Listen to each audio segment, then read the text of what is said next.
अहिंसा परमो धर्म की। आचार्य गुरुवर श्री ज्ञान सागर मुनि महाराज की। जय आचार्य गुरु विद्यासागर जी महाराज की। किसान समय समय पर बीज बोता है, अंकुरित होने के उपरांत उसके लिए योग्य वातावरण और तैयार करता है। एक क्रम से उसकी जो अवधि रहती है उसके अनुसार कार्य करता है। जब फसल आती है तो उस समय की भी सावधानी अनिवार्य होती है। अब तो फसल आकर के खड़ी हो गई, खड़ी तो हो गई, लेकिन उसको अंतिम रूप देने के लिए भी बहुत कुछ कार्य दक्षतापूर्ण होते हैं। वह किसान जानता है, दुकानदार नहीं जानता। अब वह अड़ोस पड़ोस में तो खेत है ही। एक किसान ने सोचा फसल तो खड़ी है, 8-10 दिन और लग सकते हैं, अभी फसल काट ले तो अच्छा रहेगा, क्योंकि अभी बादल वगैरह नहीं है, वर्षा भी नहीं होगी, तो शांतिपूर्वक समय पर अपने घर तक फसल पहुंच जाएगी।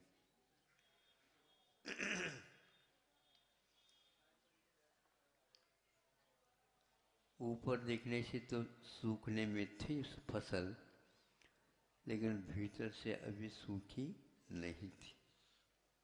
समझ रहे हो? हाँ, ऊपर उसके बाल वगैरह सब एक प्रकार से सूख गए थे, लेकिन फिर भी उसके भीतरी भाग में अभी कसर थी। उसका क्या परिणाम निकलता? ले आए, सब कुछ हो गया। फिर इसके उपरांत जब बोरी इत्यादि में या जहाँ कहीं भी उसको रखना है वो रख दिया। फिर कहा इसको तो अब धूप देने भी होगी। अब इसको गेहूं को या ज्वार को और मक्का जो कुछ भी बीज थे, इसको धूप देना होगा। धूप की क्या आवश्यकता है?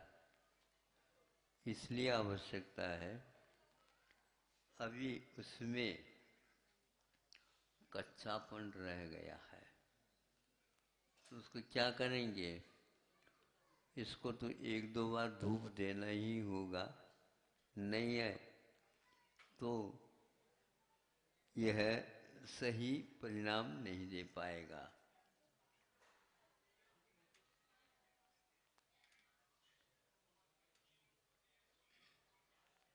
क्योंकि जल्दी काटने से उसमें इल्ली ज़्यादा हो जाती।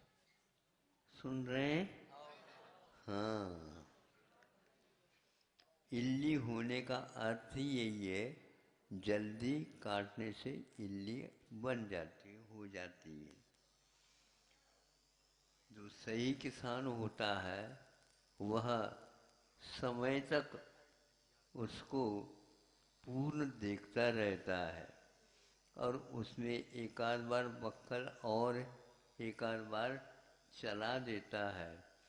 तो आटे में जो आर्द्रता या नमीपन अभी है वह सर्दी से और गर्मी से, दोनों से सुखाव को लेकर के अपना कार्य पूर्ण कर लेता है।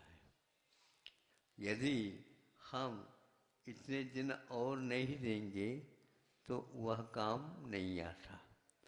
दूसरे से और स्पष्ट करना चाहता हूँ मैं, आप लोगों के लिए दांत आ जाते हैं, नहीं समझे? दांत आ जाते हैं, लेकिन दांत के कई भेद होते हैं।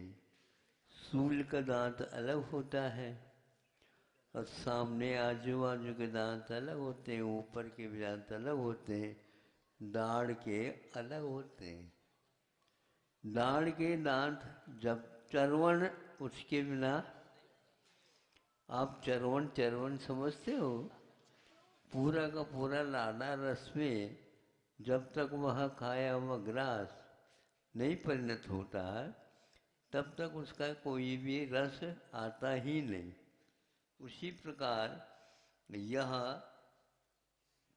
काल के अनुसार जो काम होने वाले हैं वो काल के द्वारा ही होते हैं, उसके बिना नहीं।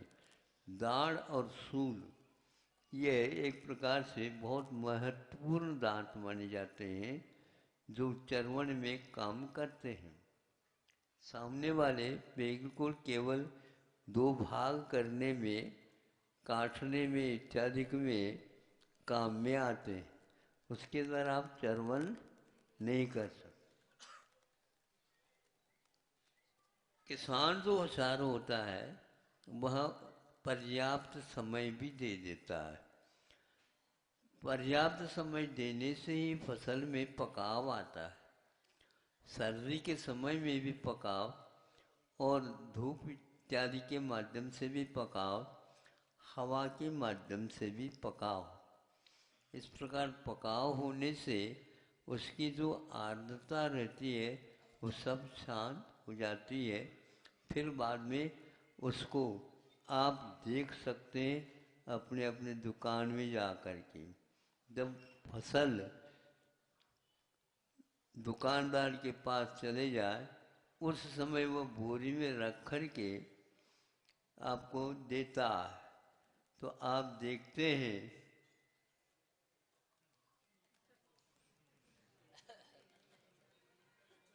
दुकानदार ने क्यों हंस रहे? दोनों हाथों से नहीं करते, ध्यान रखो।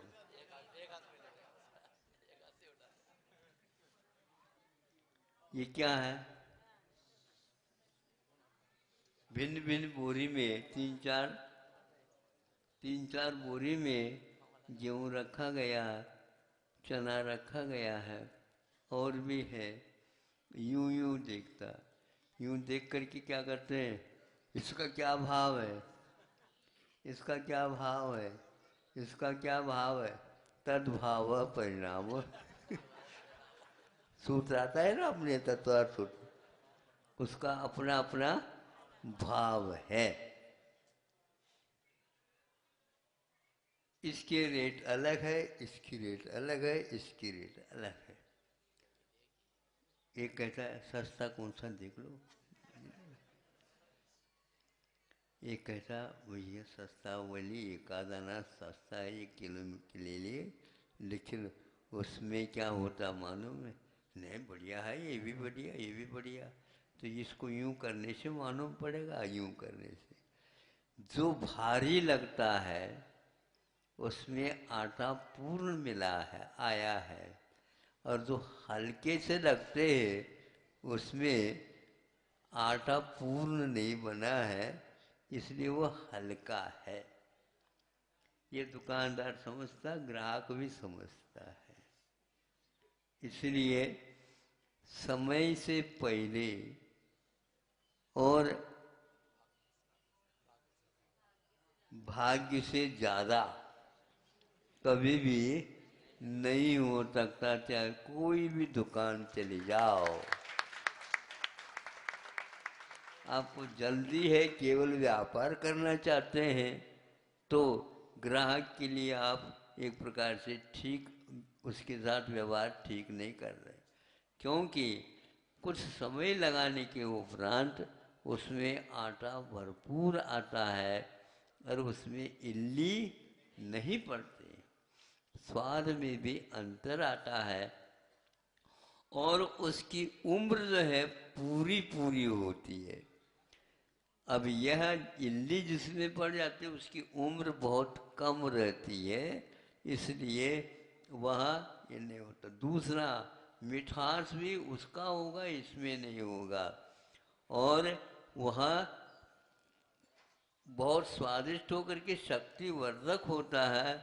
इसमें कुछ नहीं, घास जैसे खा रहे हैं। एक व्यक्ति को पूछा, ये बताओ अपने जीवन में क्या है?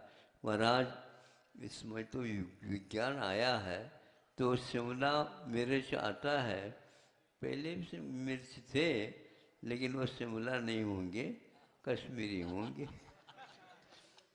अब इतना इतना बड़ा देता है। हाँ बड़ा तो है महाराज, बड़ी दुकान में ऐसे ही बड़े दिखते हैं, किंतु ऊंची दुकान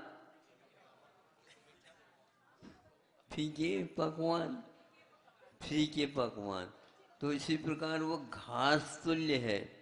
टमाटर इतना बड़ा बनेगा, वो घास तुल्य है। इसी प्रकार सारे की सारी चीज़ें बड़ी बड़ी तो बन गई, देखने में बहुत अच्छे हैं, लेकिन उसका परिणाम पाचन के बाद मालूम पड़ जाता है। भूख मिटती नहीं, भूख और खुल जाती है, रस आता नहीं, स्वाद आता नहीं, हल्का फुल्का होता है और वह आरोग्य के लिए हानिकारक होता है।